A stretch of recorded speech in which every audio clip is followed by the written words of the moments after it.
gente poderia pensar um projeto em conjunto aqui, deputado Favor, de falar, bom, se nós teremos em policiais, vamos colocar, além de colocar nos criminosos, como a gente está aprovando aqui, em ministro do Supremo. Será que ia ter assinatura de contrato de 129 milhões de reais com um banqueiro corrupto, se tivesse câmera corporal? Será que ia ter férias em resort com um cassino ilegal travestido de raspadinha? Por que não coloca a câmera corporal no presidente da república também? Eu estou disposto a usar a câmera corporal e ser preso pelas piadas que eu faço entre meus amigos do privado, se a gente aplicar isso também a ministro supremo ao presidente da república.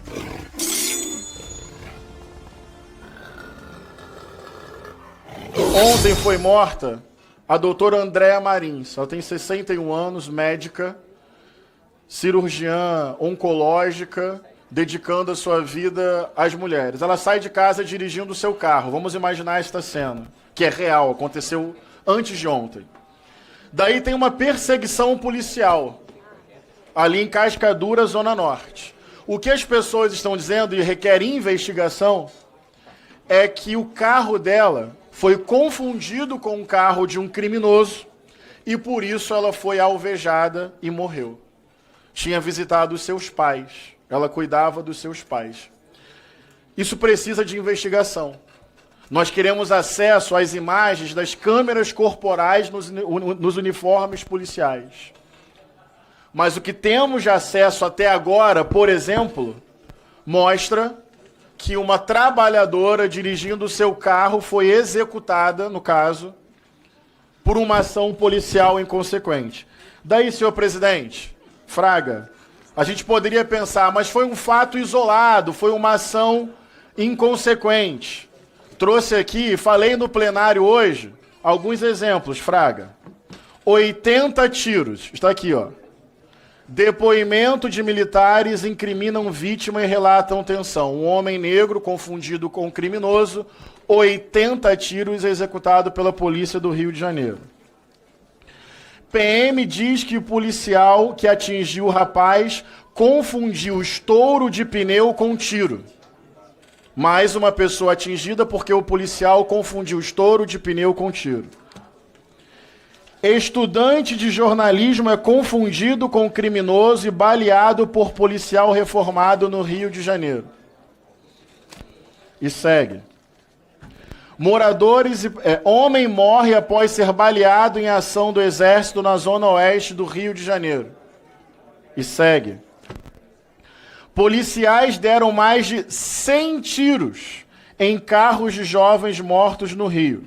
111 disparos pelas armas de 4 policiais, 4 jovens inocentes, já comprovado, Rio de Janeiro. Daí vocês poderiam pensar, mas essa é uma fala antipolícia. E eu diria, por quê? Todos os policiais agem corretamente sempre? Ou como qualquer instituição no mundo, a polícia é composta por pessoas e pessoas podem cometer erros?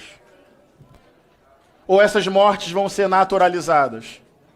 Ou vão criminalizar a doutora Andréa? Uma mulher negra, 61 anos, médica, ela é culpada? Os 4 jovens, 111 tiros, inocentes, comprovado, culpados? A Kathleen, grávida, andando com a sua avó, grávida, morta também pela polícia, culpada. Ela é culpada? Daí não é possível que denunciar que isso é recorrente vire um discurso antipolícia. Ou é má fé, ou é ignorância, ou é maldade, ou vossas excelências não se importam com a vida destas pessoas. Presidente, acho que o primeiro ponto que precisa ser ressaltado é o seguinte. Em operações policiais, alguns inocentes morrem por vezes em algumas dessas operações. Essa afirmação é verdadeira. Agora, na minha avaliação, todos que devem ser responsabilizados por essas mortes de inocentes são os traficantes, são os faccionados, porque a polícia, ela não sobe num território dominado pelo crime, armada, e começa a atirar sozinha. A polícia sobe no morro e é recebida a bala.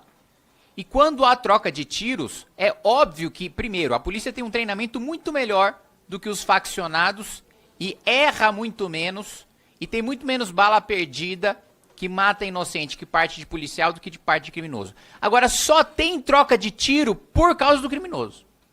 Então, na minha avaliação, como a legislação de alguns países adotam, a gente deveria responsabilizar por homicídio o criminoso em toda a troca de tiro, que morrer um inocente e a troca for entre o policial e o criminoso deve ser o responsável. Dito isso, eu vou aqui discordar do Fraga em relação a que, pelo menos da minha parte, tá?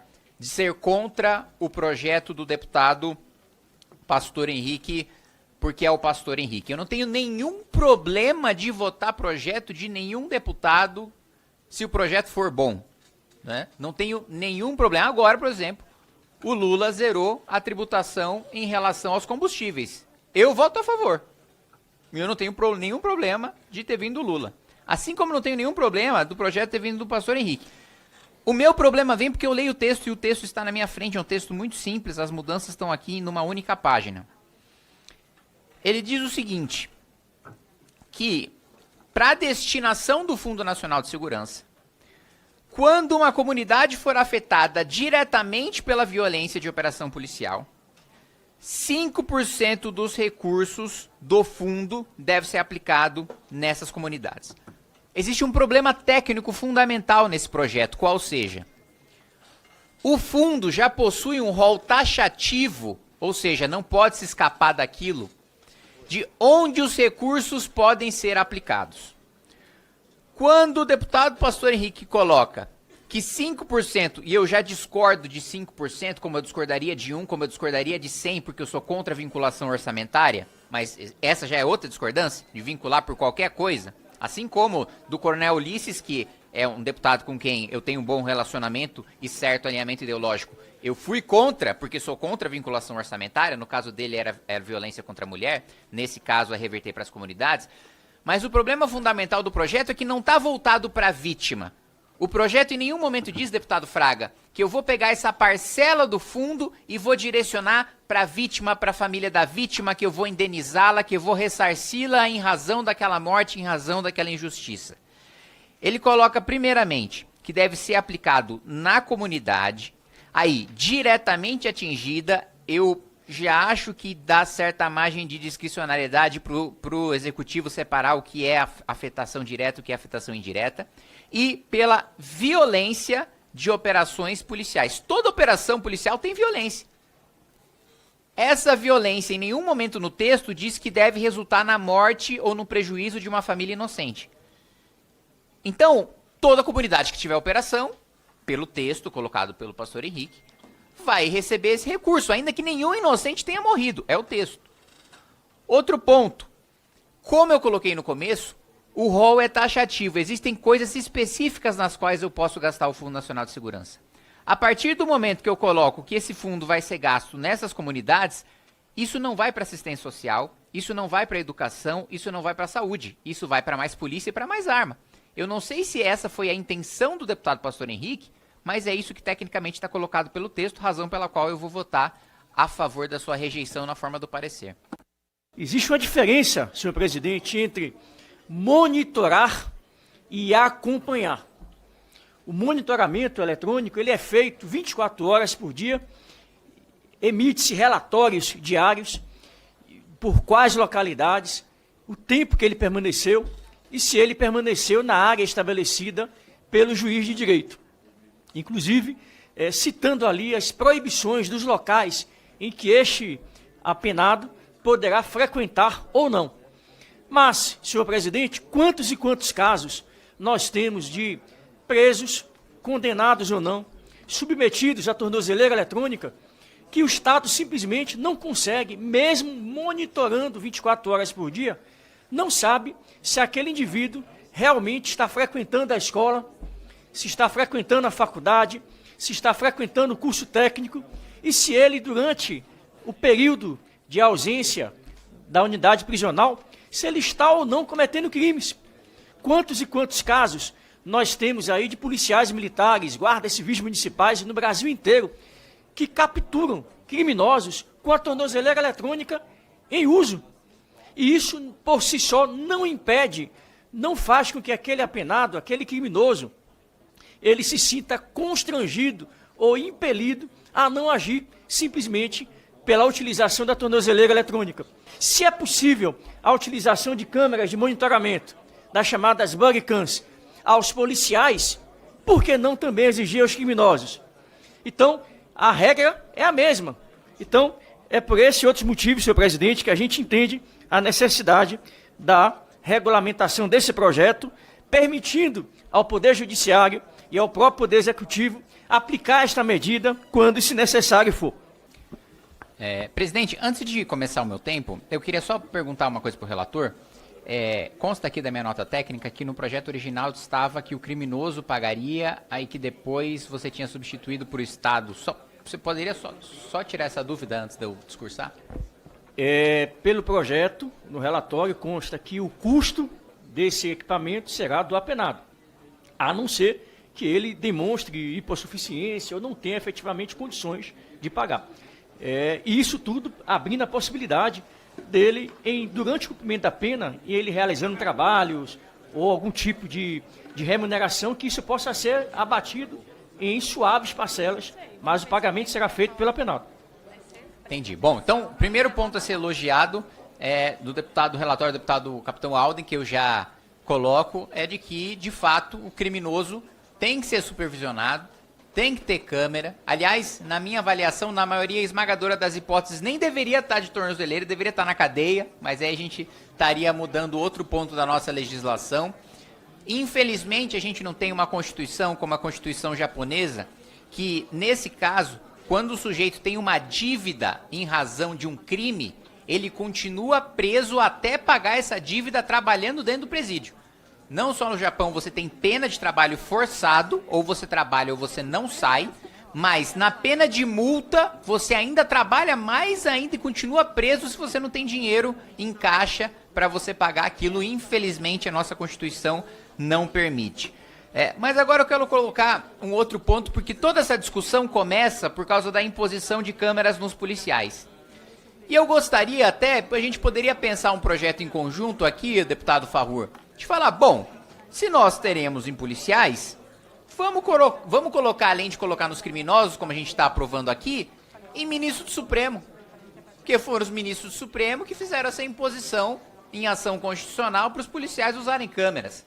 Será que ia ter férias em Campos do Jordão, de ministro do Supremo junto com o Vorcaro, se tivesse câmera corporal? Será que ia ter assinatura de contrato de 129 milhões de reais com um banqueiro corrupto, se tivesse câmera corporal? Será que ia ter férias em resort com um cassino ilegal, travestido de raspadinha, que é essa desculpa ridícula que o ministro deu, né, se tivesse câmera corporal em ministro do Supremo? Porque só o trabalho da polícia é descredibilizado. Só o trabalho da polícia que precisa ser um Big Brother, precisa estar sendo vigiado 24 horas. Por que não coloca a câmera corporal no presidente da República também? Porque ele recebeu o Daniel Vorcaro.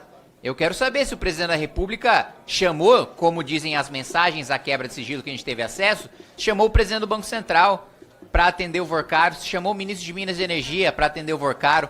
Eu quero saber o que o Vorcaro foi fazer 4 vezes no Palácio do Planalto, porque a gente só sabe de uma. E as outras 3? Ele será se encontrar com o Rui Costa, com Augusto Lima, os sócios ocultos do PT de recebimento de propina do Banco Master? Vamos expandir esse negócio de câmera corporal. Se tiver uma câmera corporal comigo, Farrur, me acompanhando o dia todo, no máximo eu poderia ser preso por algumas piadas que eu faço no privado. No máximo. Agora, roubo, envolvimento com banqueiro corrupto, pagamento de propina, isso não teria. Eu estou disposto a usar a câmera corporal e ser preso pelas piadas que eu faço entre meus amigos no privado, se a gente aplicar isso também a ministro supremo ao presidente da República. Obrigado, Alden, conte com o meu voto. Neste momento a Europa atravessa uma gravíssima crise de segurança pública.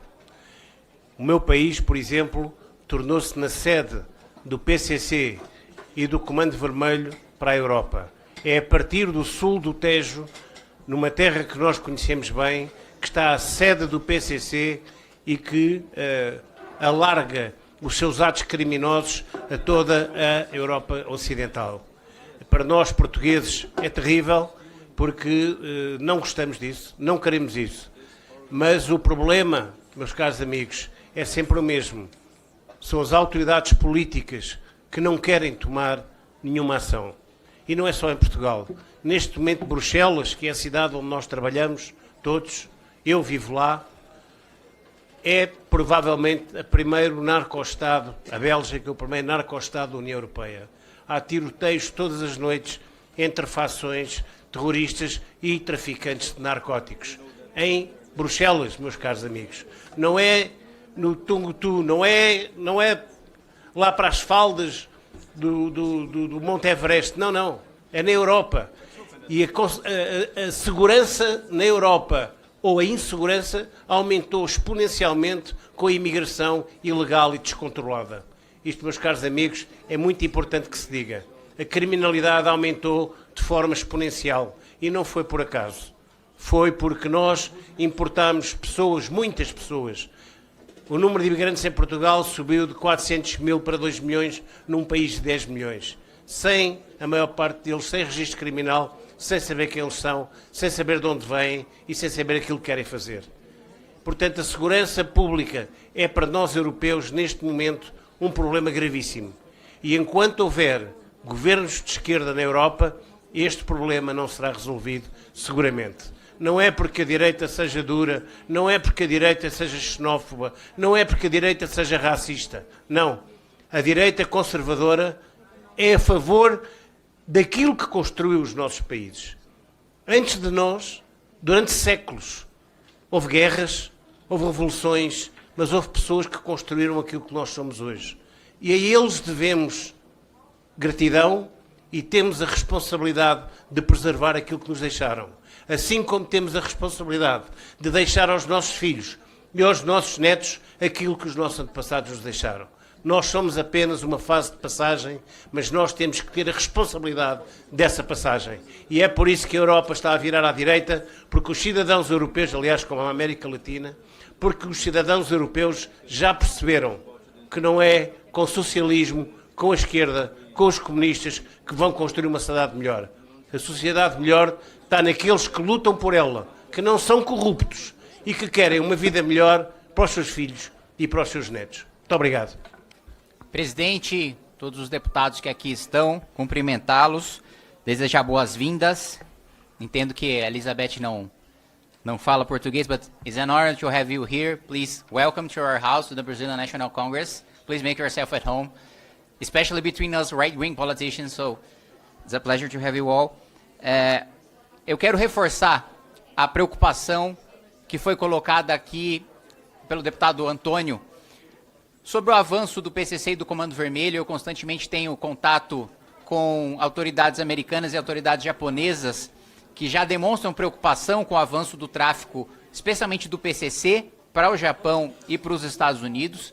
Saber que essa é uma grande preocupação de Portugal também nos acende o alerta. É uma vergonha que um dos produtos, porque o Brasil tem grandes produtos de exportação, agropecuário, como nos parlamentos europeus vocês tiveram recentemente grandes discussões sobre isso, aviação civil, mas infelizmente um dos nossos principais produtos de exportação se tornaram facções criminosas também, o crime organizado. Uma das nossas maiores multinacionais é o PCC, e eu não tenho dúvida de que, no que depender dos parlamentares desta Comissão de Segurança Pública, os senhores vão ter o respaldo da gente fazer esse enfrentamento da maneira mais dura possível, inclusive com a classificação de que são movimentos terroristas, pela importância de como a gente consegue aumentar a asfixia financeira contra esses grupos, caso eles sejam considerados terroristas, e também da cooperação internacional que a gente pode promover.